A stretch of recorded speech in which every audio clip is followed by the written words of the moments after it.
मेरा नाम नबीला है। मेरी हाइट 5 फुट 2 इंच है। मेरी एज 27 साल है और मैं बहुत ही क्यूट और खूबसूरत हूँ।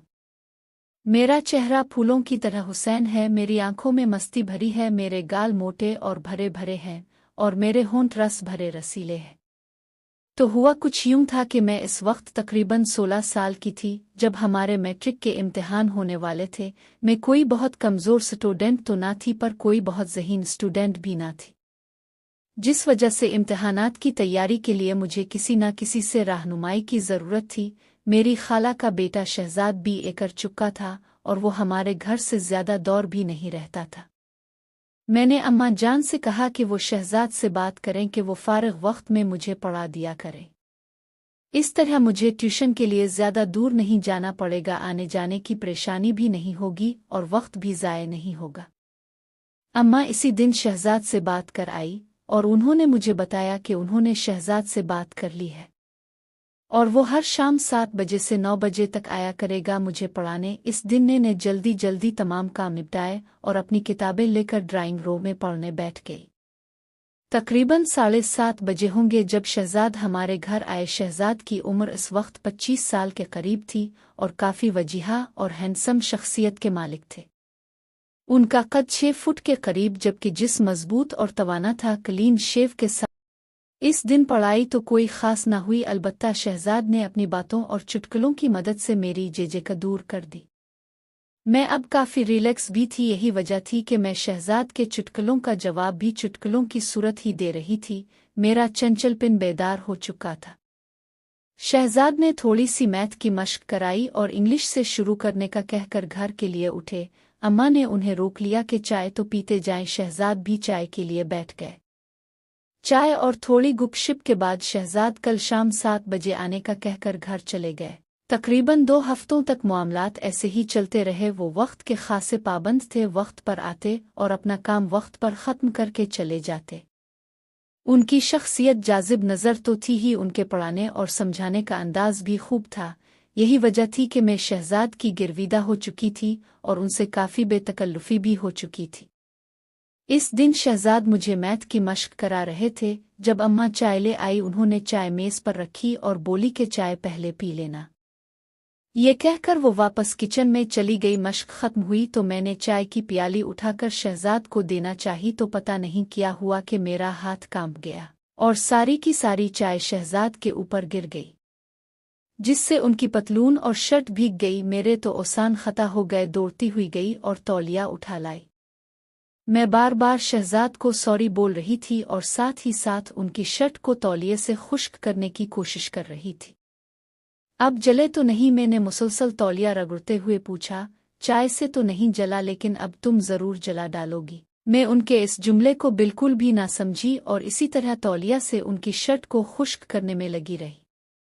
मैं शायद कुछ देर और इसी तरह तौलिए से उन्हें खुश्क करने में लगी रहती, पर शहजाद ने मुझे रोक दिया और मुझे दोनों कंधों से उठाकर खड़ा करते हुए बोले, बस करो बबली। घर में मुझे सब इसी नाम से पुकारते थे।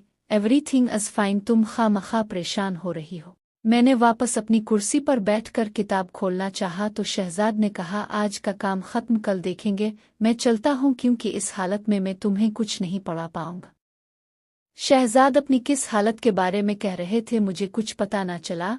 मैं तो इस दिन जब मैं बेड पर थी तो ये वाकया बार बार मेरे दिमाग में घूम रहा था और ये सब इस वक्त तो मेरे लिए बेमानी थे, लेकिन अब उन वाकयात को सोचना अच्छा लग रहा था और मुझे पता ही ना चला कि कब नींद ने आ लिया और मैं नींद की गहरी वादी में गौते खाने लगी।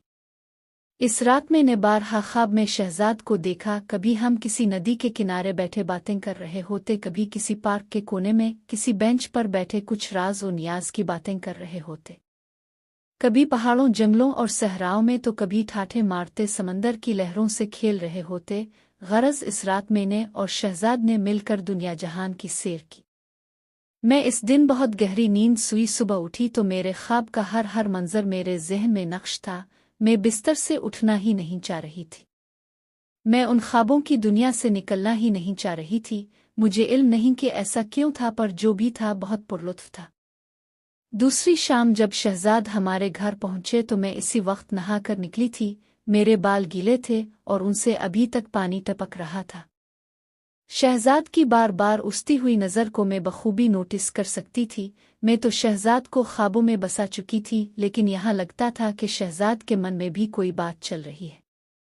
दौरान सटडी मुझे आज मेरी दिल में अजीब अजीब ख्यालात आ रहे थे। मैं नहीं जानती थी कि प्यार किया है, लेकिन इतना ज़रूर था कि शहजाद के ख्यालात मुझे मदहोश कर रहे थे। जिंदगी में मुझे ऐसी फीलिंग्स पहले कभी नहीं हुई थी। यूं ही जब शहजाद मुझे मैथ के एक सवाल की मश्क करा रहे थे तो मैं उनके साथ बहुत करीब हो गई थी। मैंने ऐसा कोई इरादतना नहीं किया था, बल्कि ऐसा होना इत्तेफाकना था। आखिर 9 बजे और शहजाद घर जाने के लिए उठे तो मैं भी किताबें समेट कर उठी तो उन्होंने करीब से गुजरते हुए बड़ी आहिस्तगी से कहा, बबली तुम आज बहुत खूबसूरत लग रही थी। मैंने चौंक कर उनकी तरफ देखा तो इस दौरान वो मुझसे दूर हिट चुके थे। उनके अल्फाज सारी रात मेरे कानों में बजते रहे। शायद ख्वातीन के मुताल्लिक सच कहा जाता है कि वो बहुत खुद पसंद होती हैं, इसीलिए उनकी तारीफ की जाए तो फूले नहीं समाती।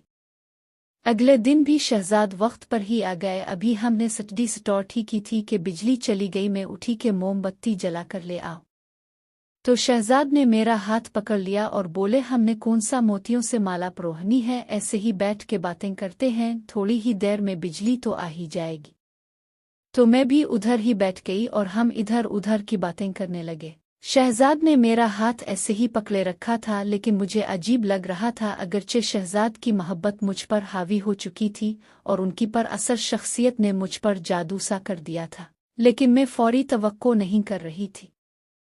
कमरे में इस वक्त चूंकि अंधेरा था और हम एक दूसरे के चेहरों की परेशानी हुई कि ऐसा किया कि वो बताए बगैर ही चले गए।